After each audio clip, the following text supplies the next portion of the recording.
ইমামের সাথে জামাতে প্রথম বৈঠক তথা তাশাহুদ পড়ছিলাম। আমার তাশাহুদের শেষ অংশের আগে ইমাম সাহেব দাঁড়িয়ে যান, কিন্তু আমি না দাঁড়িয়ে তাশাহুদ শেষ করে দাঁড়াই। এতে কি আমার ইক্তেদা নষ্ট হয়ে যাবে? আমার ক্ষেত্রে সঠিকটা কি হবে, তাশাহুদ শেষ করা নাকি ইমামের সাথে দাঁড়িয়ে যাওয়া?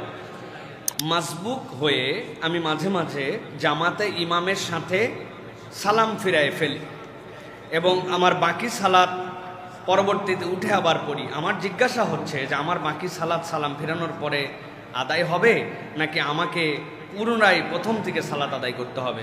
প্রিয় ভাইয়েরা, শরীয়তের মাসালা হচ্ছে কেউ যদি মাসবুক অবস্থায় ইমামের সাথে সালাম ফেরায় তার দুইটা হাল। একটা হচ্ছে ইমাম আসসালামু আলাইকুম রহমতুল্লাহ বলতেছে, আপনি এক মুহূর্তও দেরি করেন নাই, ইমামের সাথেই আপনি সালাম ফিরেছেন আসসালামু আলাইকুম রহমতুল্লাহ, আপনি ইমামের সাথে আসসালাম মানে এক দেরি নাই, সাথে সাথে।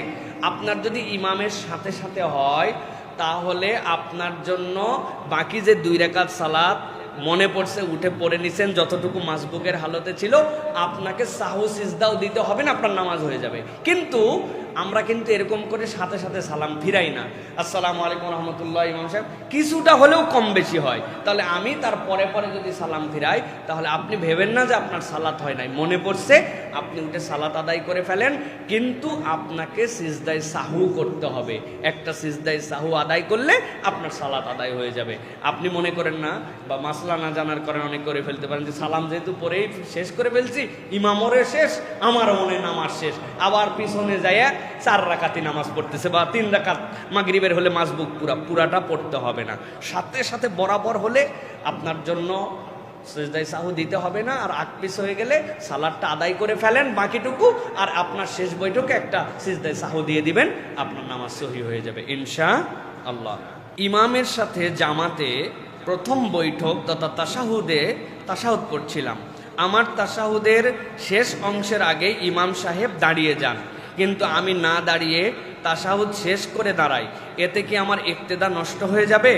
আমার ক্ষেত্রে সঠিকটা কি হবে, তাশাহুদ শেষ করা নাকি ইমামের সাথে দাঁড়িয়ে যাওয়া? প্রিয় ইমামদের জন্য প্রথমে বলবো যে সকল মুসল্লি একবারে ঝরঝরা করে তাশাহুদ পড়তে পারেন না। এই ক্ষেত্রে যারা ইমামরা আছেন একটু ধীরস্থিরভাবে, একটু আস্তে আস্তে করে, আবার ওই জায়গায় তাশাহুদ শেষ করে আপনি বসেও থাকতে পারবেন না যে মুসল্লি সবার শেষ হয়েছে কিনা, তাহলে আপনার নামাজ ফাসাদ হয়ে যাবে। তো একটু রয়ে সয়ে ধীরস্থির করে পড়লে যেন সব মুসল্লির পড়া হয়, এইটা আমাদের প্রথমত মনে রাখা দরকার। দ্বিতীয় কথা হচ্ছে যে তাশাহুদ পড়া ওয়াজিব, ইমামের পিছনে, ইমামের জন্য, মুক্তাদির জন্য। এই জন্য তাশাহুদের হালতে